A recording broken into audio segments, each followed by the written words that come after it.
Hey, you can start talking now. Hello? Hi. Hey, Ryan, what's up? I don't know. You Without you came today. here to And give I me came here. It's my fucking a house. certain interview at your house. Oh, I love your house. I love coming to your house, and especially at this time of the hour, Yeah, it's 20 after 4 in the morning. I'm gonna make some Chinese food. a.m. Thursday morning. How's your day, Mrs. So far, it is great, and You're looking pretty nice. I am very glad to have a very long time best man friend to be hanging around with. Hell yeah. At this time in my journey, I guess I would call it. Well, that's great. This is my friend Ronald Jacobs, and my name is Heather Peterson. How you doing? And we're both having the time of our lives here. Actually, Thursday morning, 4:20 a.m. We're getting ready to have a drink. Yeah. And no, not alcohol, no. It's not a bad drink. So don't worry about us. We're just fine. Ron would like to ask me just a couple questions. He's feeling frisky this morning, and he's got a couple questions I ain't very frisky. about a certain thing Okay. that's gone on with me recently and here in life. Ron? What are you doing? Ron's a bit silly right now, but he's going to come to any moment now. We're talking about the elder Tracy. Oh, yeah. I thought this was a different question, my friend Ron. All right, his name is Jagoff Cocksucker. Oh, no. That's so rude. I'm so sorry. No, he actually wanted to ask me a question about the Mormon faith and one of the reasons, or a few of the reasons that I left. Well, and I will put this into a 10-minute session. I don't even know what, that asshole. Ron, your mouth. I wouldn't hear it. It's just not right. It's not part of our sect. Yeah, I know. Okay. Anyways, I hold no grudges against any person in the Mormon religion. The thing is I already know the questions he's going to ask me, and I'm going to put it on video while I may.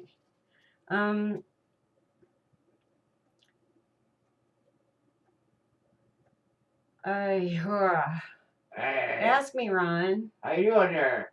Yeah, I'm over there. I'm over here. Oh, you got me over there too. Isn't this great? Well. Well, I screwed up on the other one there. See, I didn't know it was, There's the videos.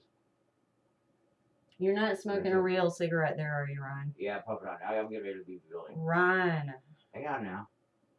I thought you were off that. I thought you were a good boy now. I puff one once in a while. I'm all right. I'm very concerned with your actions. What? I'm very concerned with your actions of smoking. This ain't my. Get it out of your mouth now. No. Okay, now what question we're going to ask me? Ask me now, please. Okay, what do you want me to know? What do you want to ask me? About who? I guess the whoever. Okay, well, you had some problems with the Mormon Church here recently. Okay, well, and yeah, I guess you did ask me about the. I did. Okay. Well, the fact is that this is what has recently happened, and the reason I haven't been to church in 3 weeks. There was a missionary that I was good friends with, and I felt close to, and the whole reason I called the Mormon Church was because of my father, who was deceased in 1998. I was concerned whether he was going to be or had been baptized, and I knew of the Mormon doctrine of baptism after death.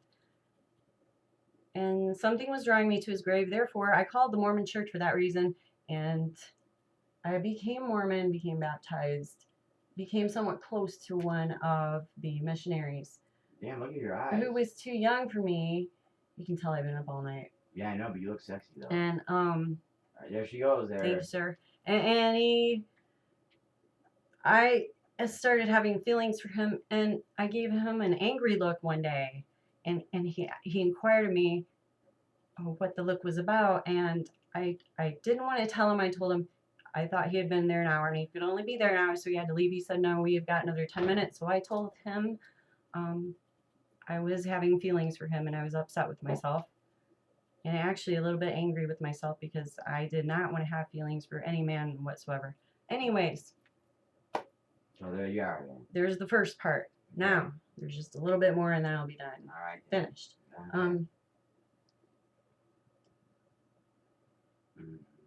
I went and he baptized me and he laid hands on me and confirmed me into the Church of Jesus Christ of the Latter-day Saints. Okay. Laid hands on me and gave me the gift of the Holy Ghost. And I chose him to do both, which is what the women do to the missionaries who come around and teach them of the gospel of Mormonism. And during this time, I developed even more feelings for him. And he stayed long. He stayed about 7.5 months, which is longer than most missionaries stay during their time on their missions. And I was told by the mission leader in the ward that I was attending that I was the reason that he stayed. And I didn't have to let go of him because I was going to let go of him when he left the ward. I had planned on it because I thought he was too young for me. And I am 18 years older than him. Yeah, I understand.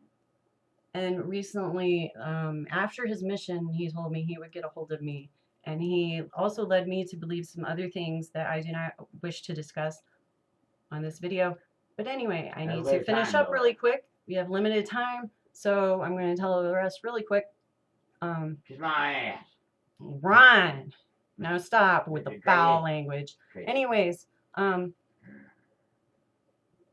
I found when he got off his missions, a friend requested me on Facebook. About a week later, I saw that he was engaged. And I was a bit surprised, hurt, and upset.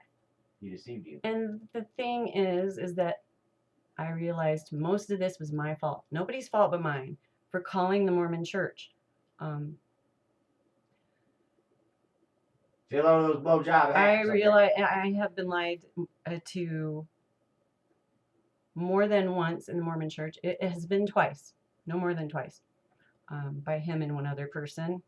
And I decided, because I told him and the other missionary that I would not go to another church unless it was the Mormon Church. The Mormon Church was the last one I would be attending, and I am sticking to my guns. And therefore, that is my story. Yeah, if you go from anywhere, you probably wind up in a cabin somewhere or out in the middle of the woods where no one will ever find you. You'd be out there, you know. And that is my story of the Mormon Church and the reason I am no longer attending. I have nothing against any of the other people there. I will miss them dearly. I loved a lot of people in that church, and I really respected a lot of the women there in the church. Also the men, until you need to get the fuck out of there. Toward the end. Yeah. You want to be with them and you're going to get out of there. No one here gets out alive. I am very glad that I have a friend like Ron to lean on, because without him, I would be extremely in self-pity, I guess you would call it, or really stupid. To me, it's stupid to be pitying myself when I can be doing so many other things, going out with other people, what have you. Anyways, that is my story. I haven't been to the Mormon Church in 3 weeks, and I'll never go back again, unfortunately, because I do care about a lot of the people there. So if anyone is watching, do believe that I care and I do love you. If you are Mormon and are still going there. And God bless you, and goodbye. Later on. Click. Are we done? You gotta hit the Okay. red key.